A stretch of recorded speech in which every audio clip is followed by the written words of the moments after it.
So, good morning, good afternoon, or good evening, wherever you are, and thank you for joining us. Really good to have you here. So, today we're going to do a live vRx demo. So, give you a quick introduction to the vRx platform and what it's all about. So my name is David Gray. I'm the Solution Architect Lead for EMEA for Vicarious, so covering everything technical. Now, while we're doing the session, if you have any questions, please do feel free to ask away, and I'll try and cover those off as we go.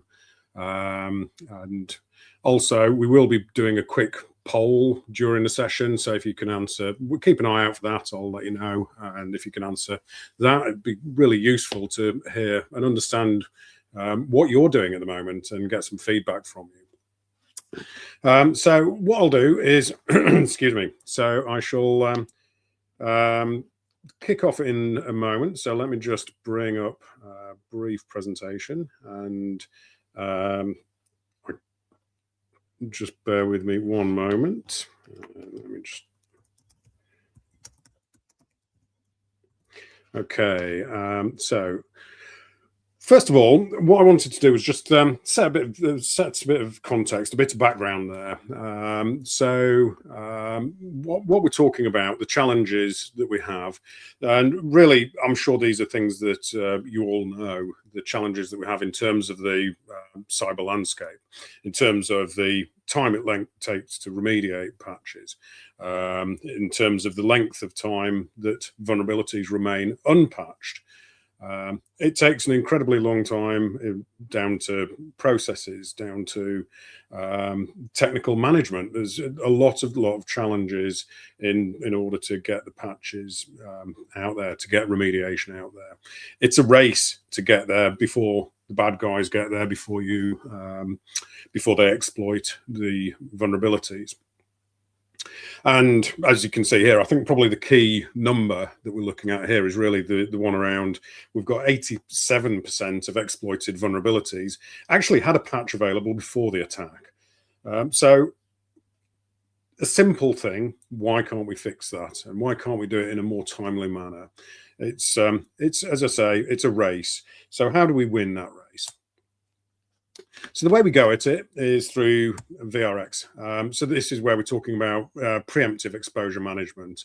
And we've got a number of different phases. And rather than going through the real detail of this, what I'll do is I'll show you the platform in a moment. And we've got a few different phases that we look at. So first of all, we're looking at the discovery, where we're analyzing. We're looking to understand what exposures we have. So what exposures do we have in terms of vulnerabilities? What other exposures might we have? We've got to understand and have a full inventory of the assets within the environment. So that's whether on-premise, whether it's in the cloud, whether it's remote workers. We've got to have that visibility. So we provide that analysis. Then how do we go about prioritizing to direct attention in the right way? Where do you ensure that you can have the most effect in understanding where the risk lies? So we can help with that process with our contextual prioritization, where we're looking and defining risk levels of the applications, of the assets. The aim there is workload reduction. How can we make your life easier? How can we make your life simpler? And then finally, the last phase of this is how do we then go about fixing these things? So how do we go about remediating? And there's multiple options there. There's multiple things that can be done. So there's patching, automated or manually. There is virtual patching, the patchless protection, where we don't have patches available. And there's also script-based fixes and operational activities. So what I'll do is I'll take you through this process, through the entire process within the dashboard, show you what it looks like, show you how easy it is to manage that remediation process. So let me bring that up now. And skipping into the vRx dashboard. So this is the platform vRx that you see when we're first logging in. So it's really designed to give an overview to give a good insight into what's happening in your environment. So we give information about your applications, the assets, the operating systems. We're highlighting those new applications and assets when we identify them. And we have further dashboards so you can drill down into additional detail depending on where your focus is. Are you looking at the risk? Are you looking at the vulnerabilities from a security perspective? Are we looking more from an operational activity where we're maybe more focused on the applications and the patching? You've got information about the risk level, and I'll explain a little more about how we arrive at this risk level in a moment.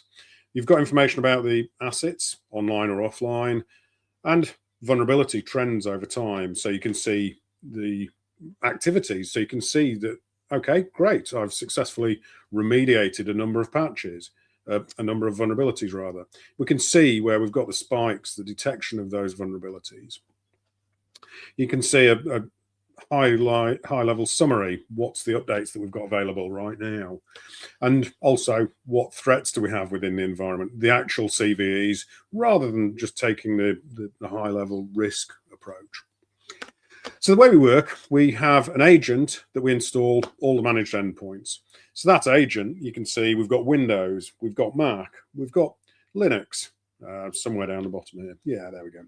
So we cover a big range of Linux platforms. But basically, we can manage all of these operating systems within a single dashboard. The agent, we basically install through a number of different mechanisms. We can work with existing deployment tools. We can work with Intune, GPO, lots of different options. The agent then, when installed, starts to perform an inventory. So we're recovering or identifying some of that basic information. We're looking for IP addresses. We're looking for last logged in users. We're looking for hardware information, motherboard, BIOS, some other information. There's all sorts of different pieces of information we gather. From there, we then look to identify information about the operating system and the application. And you can see there's all sorts of third-party applications that we start to bring in. Basically, any applications that are installed, you'll see within the dashboard. So you've got that inventory, that visibility. We then have information about any updates that might be available, operating systems and applications. And we can actually apply updates from here as well. So there's lots of different ways in that we can do that management process for the remediation and the patching. And then we use that information to identify the vulnerabilities that are present.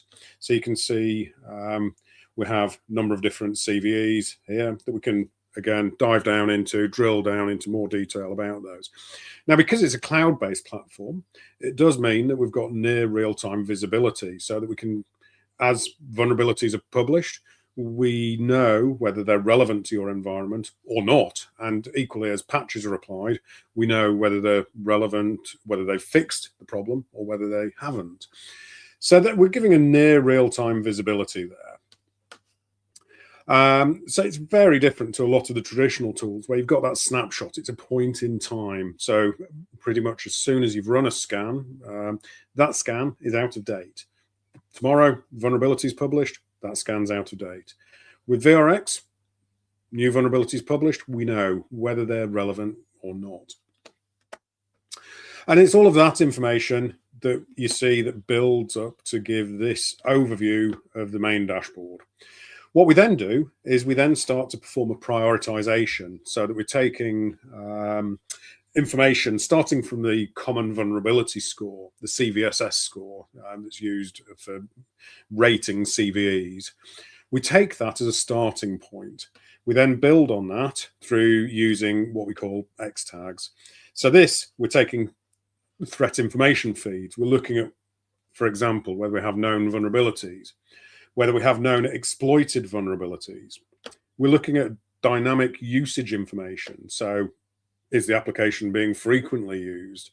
We're looking at whether maybe it needs admin rights, whether it's active on the network.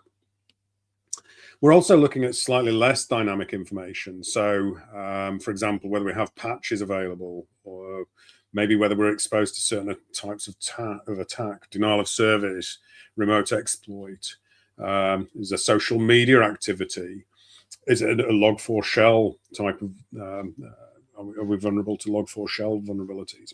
So we're looking at lots of different information, and we use all of this to generate the risk score. So that's where we arrive at the high, medium, low across the assets and the applications. So it's really to help you focus where you can have the most effect in reducing risk. And what we can do is we can use these X tags to apply filters. So maybe we want to know if we have any known exploited vulnerabilities within the environment. So we can see straight away, we've got a number of known exploited vulnerabilities that we should probably look at fixing. So 8 of those high risk, 7 medium risk. So they should probably be something we should do about, because they are being actively exploited. But you could also maybe combine these. So if we look at the has patch, we can see with these, we have 3 high-risk applications, we have known exploited vulnerabilities, and we have patches available. Probably should apply a patch to those fairly sharpish, I would say. Likewise with the medium risk. So we can then start to dive into the mitigation and the remediation phase. And you can step through into the software dashboard here. And we can see we've got various filters that we can use. We can look at particular assets. We can look at certain X tags that I was just using at the moment. Or maybe we want to know which applications are affected by a certain CVE. We can do that. And we can also, of course, search for specific applications. Now, what we have is within this dashboard, we're basically giving an insight into whether we have patches available, information about the X tags, and also, of course, the risk score over here. And for all of these applications, what we also do is we provide additional information. So, for example, we give recommended treatment. So, do we want to apply a patch? Typically, that'll be the first action. If we don't have a patch, what do we want to do? We also provide additional information in terms of analysis as to why we're saying it is the risk score it is. So in this instance, why is it medium risk? What are the X tags? We have a known vulnerability. We have patches available. So these are the contributing X tags to generate the risk score.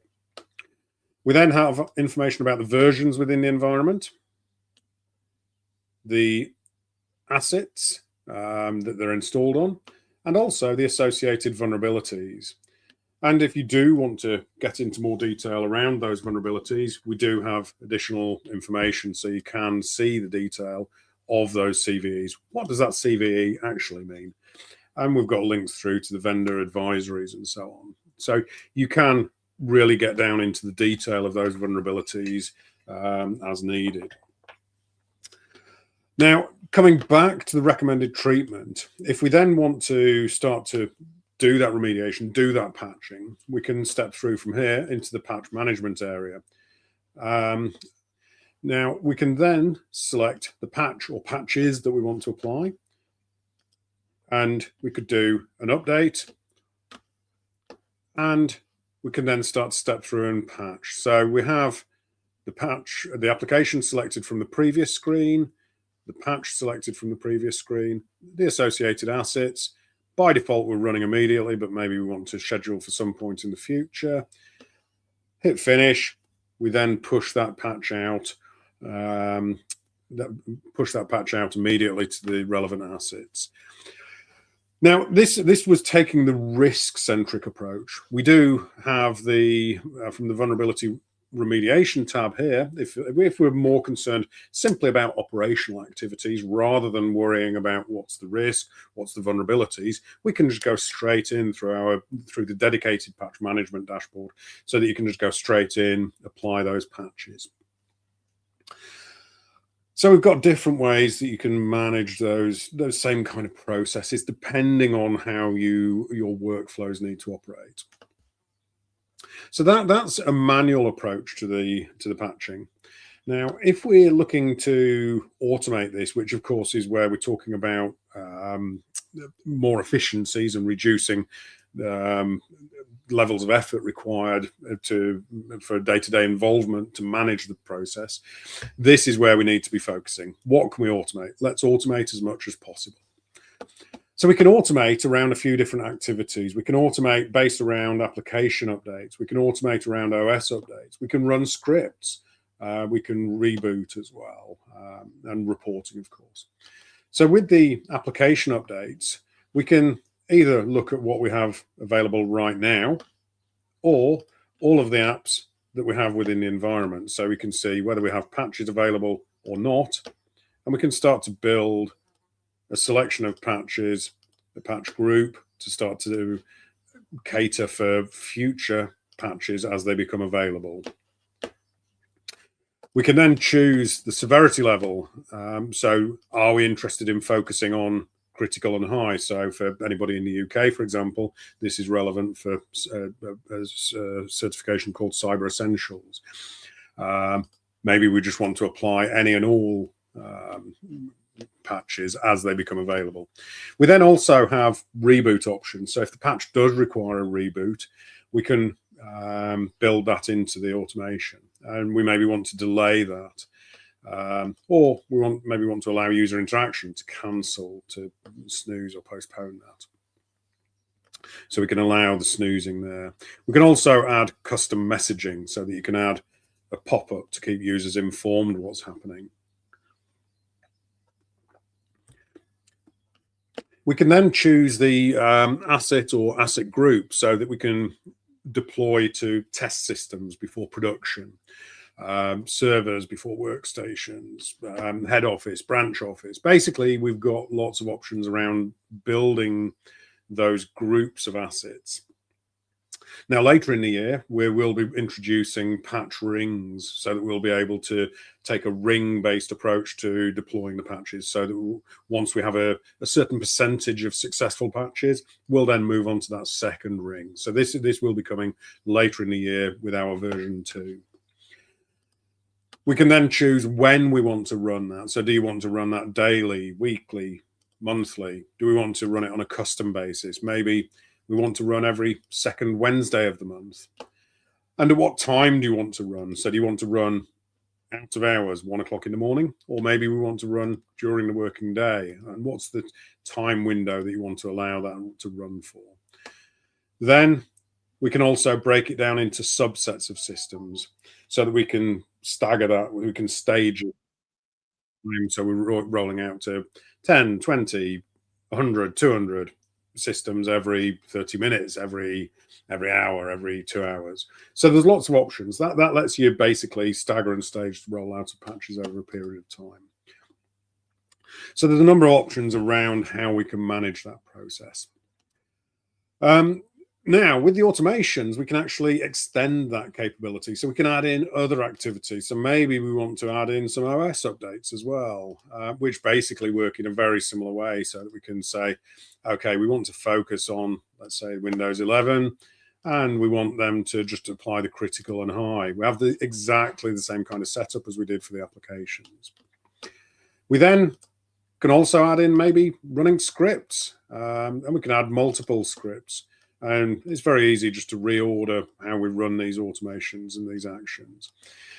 Now, the scripts is where we move on to a slightly different area of the vulnerability management. So this is where we're looking more at configuration type vulnerabilities.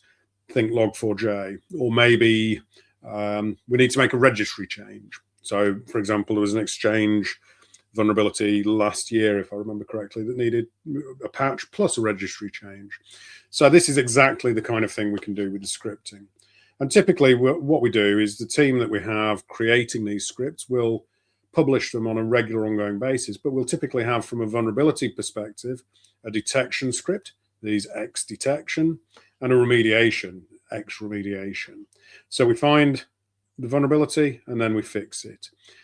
But we also have operational activities. So, for example, here we're listing users on the system, or we maybe have we can disable SMB or SMB v1, or you can see here we've got various hardening options that we've got lots of different scripts, setting certain TLS versions or certificate padding checks and so on. So we've got lots of options around those scripts. Now, for all of these scripts, we do publish them, as I say, on a regular basis, but we also give you the visibility so you can see what they are. So we're not just hiding them away in a black box. You can see what they are. You can take them, you can adapt them, you can create your own. You can copy these to your own scripts, to your own My Scripts library, and do with them as you will, or you can create your own scripts. And we have, I've got some examples here of the kind of things that I've done for partners, for customers. And some of the things that I've done, it's, for example, I have used scripts for removing software so that we can uninstall software. We can roll back KBs where permitted. We can create restore points on workstations, remove packages, or we can install software. So you can upload a file. So we can upload maybe an executable or an MSI, and then we can run an install. So we can deploy software through it as well. There's quite an interesting one that I did for a customer a few months ago, which was they had a number of users who were basically using browser extensions, browser VPN extensions to bypass content filters.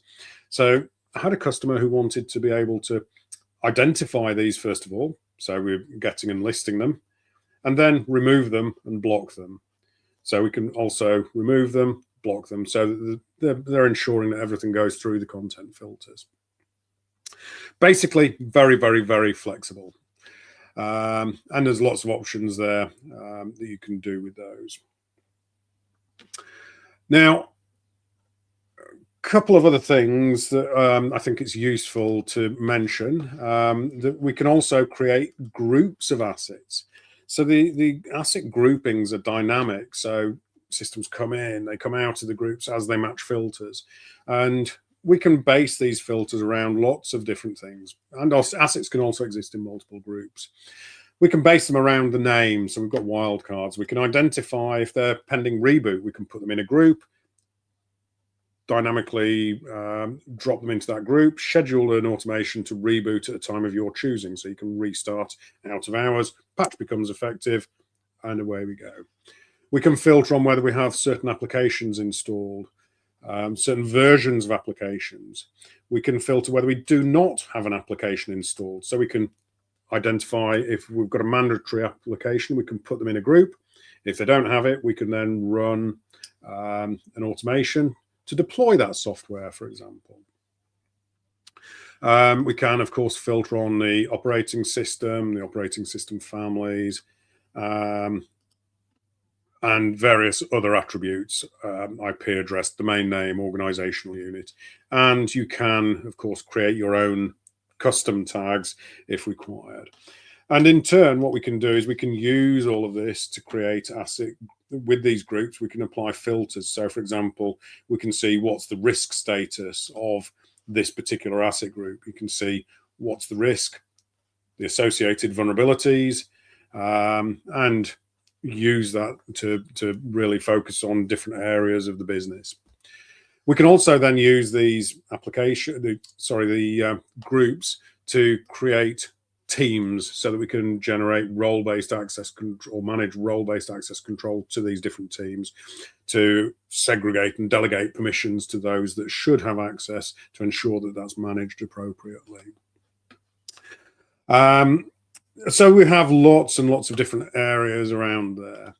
Now, in terms of the vulnerabilities, we do have a full breakdown of the vulnerabilities, the detection events, the mitigation events, so we can see exactly what's happening on any individual asset, on any individual asset group, or on any particular application. So we can see exactly what's happening with those vulnerabilities. And we also have a full breakdown of those vulnerabilities so that you have visibility. What's active right now? What should I be worried about right now? What can I focus on? So if you do want to go into the vulnerability and look at the detail of those vulnerabilities, you can take that slightly more traditional approach rather than focusing on the risk level. And we, of course, have lots of reporting on all of these actions, all of these activities. We have various integrations, so we can do syslog integrations with SIM platforms. We have a flexible API. And I think there's lots of things here that I haven't shown you, but I am conscious that we're coming up against the end of the time at the moment. So I'll probably wrap up with the demonstration there. If we do have any questions, please feel free to just drop them into and we'll cover those off. Now, if you do want a more in-depth demo, then please reach out to us. We're more than happy to schedule a demo and to run a proof of concept. So if you want to test the platform, again, that's something that we can certainly facilitate and we'd welcome. So please do reach out to us and get in touch, and we can work with you on understanding your requirements and ensure that we can deliver those.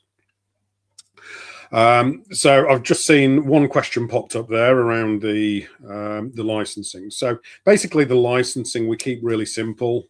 So everything that you've seen, the patching, the vulnerability assessment, the prioritization, all included, single license. Doesn't matter whether it's Windows, Mac, Linux, server, workstation, number of administrators, doesn't matter. It's all one platform. Now we do have some other products that we can bring in that enrich that data and the visibility and the and how we look at that data. So we'll be setting up some webinars and some sessions to introduce you to vRadar and vIntelligence and the whole new version 2 platform as we get there. So yeah, again, if there's any more questions, please do fire them up in the chat. But if not, I think we'll probably wrap up about here. And thank you very much for attending. And hopefully I'll see you on one of the next sessions.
Happy hours come and pass. The interns can never last. Wake me up when Patch Tuesday ends. Reading CVS metrics. How'd I lose my hair so fast. Wake me up when Patch Tuesday ends. Seasons alerts come again, spamming my inbox, calling recruiters again. A bridge isn't too far, as my RAM rests, but never forgets what I lost. Wake me up when Patch Tuesday